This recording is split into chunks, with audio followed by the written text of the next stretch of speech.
السميع العليم من الشيطان الرجيم بسم الله الرحمن الرحيم ثم الصلاة والسلام على رسول الله الحمد لله رب العالمين الرحمن الرحيم مالك يوم الدين إياك نعبد وإياك نستعين اهدنا الصراط المستقيم صراط الذين أنعمت عليهم غير المغضوب عليهم ولا الضالين آمين اللهم صل على سيدنا محمد الفاتح والكاتم لما سبق ناصر الحق بالحق والهادي إلى صراط المستقيم وعلى آله حق قدره ومقداره العظيم يا همة الشيخ الأورنا بهذا المقدار ولدت نظرة تأتينا بالزفر إفادة الملك منظوري فأنا في المحضر تأتينا بالزفر صلى سبحان ربك والصلاة والسلام على المرسلين والحمد لله رب العالمين. Nous rendons grâce à Allah subhanahu wa ta'ala, demandons toute la baraka et la rahma d'Allah sur notre messager, le prophète Mohammed sallallahu alayhi wa sallam, et par lui, sa baraka, nous demandons toute la grâce sur Cheikh Ahmad Tijani, Cheikh Ibrahim Niass, Cheikh Hassan Ali Sissé, et l'assistance d'Allah subhanahu wa ta'ala à notre Cheikh Chérif Omar Abdelaziz, qu'Allah subhanahu wa ta'ala l'assiste dans toutes ses œuvres et que ces œuvres-là nous soient bénéfiques à lui, sa famille et ainsi qu'à tous ses disciples, Inch'Allah ta'ala, jusqu'au dernier de ses disciples. Nous sommes dans le mois du Ramadan. Nous avons beaucoup de prêches. On nous a dit de ne pas s'abstenir seulement de boire et de manger, que ça c'est rien, et que les yeux devaient gêner, les oreilles devaient gêner, la bouche devait gêner, ainsi de suite. En fait, dans la vie même où nous sommes, l'abstinence, qui est le mois qui est le jeûne, c'est-à-dire s'abstenir même, arriver à s'abstenir est une qualité. C'est-à-dire, quand tu as la capacité de quelque chose et que tu t'abstiens, tu deviens fort. C'est pourquoi vous allez voir que les moines s'abstiennent de certaines choses. On les trouve d'un certain niveau de qualité parce qu'ils s'abstiennent, soit en parole, soit en des actes que tout le monde pose tous les jours. Ils arrivent à s'abstenir de beaucoup de choses. Et au-delà même du fait que nous soyons musulmans, l'abstinence en lui-même est quelque chose qui apporte la qualité aux gens. Donc comprenons que l'islam, qui est la meilleure des religions, la meilleure des pratiques, qui a pour objectif de faire de nous la meilleure des communautés, ce jour pour la race humaine, ne pouvait pas ne pas, elle, nous conseiller cette abstinence-là.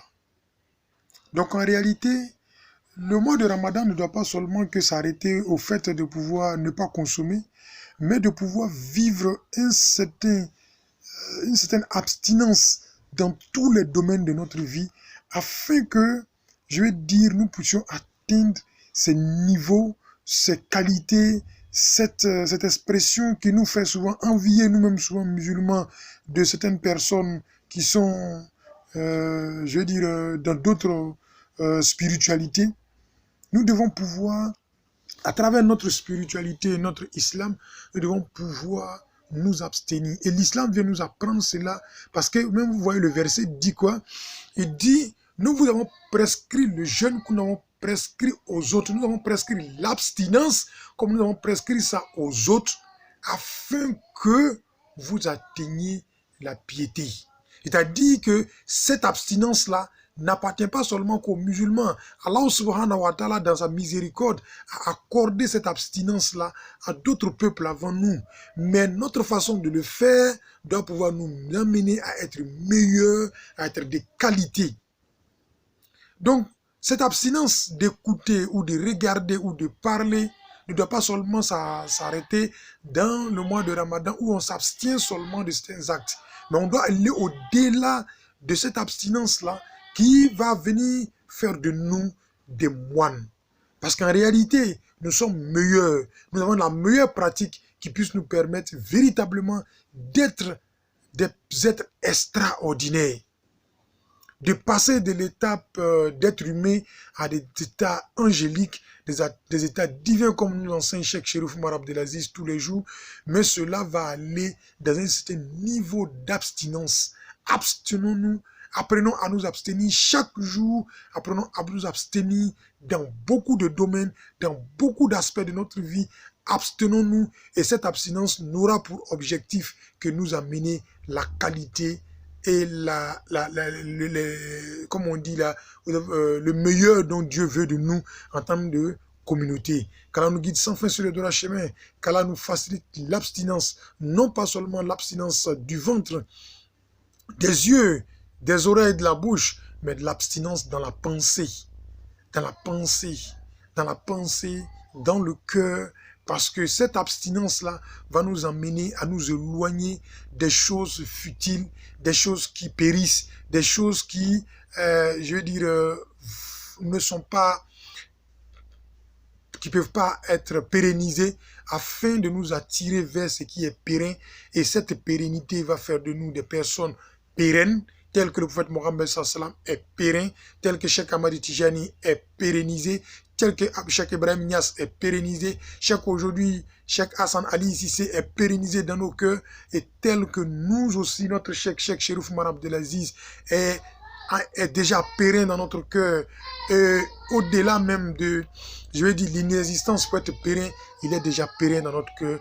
Fasse Dieu que nous soyons périns, nous aussi, dans le cœur de nos amis, de nos frères, de nos parents, et que Dieu nous guide sans fin sur le droit chemin. Mais seule réalité qui va nous permettre d'atteindre cela, c'est juste, je vous dis et je le répète, c'est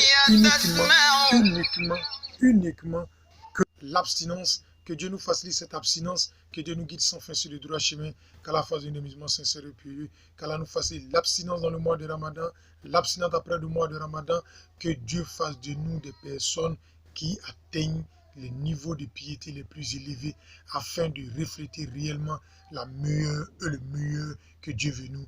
Wassalamu alaikum wa rahmatullahi wa barakatuh. Bon Ramadan à tous.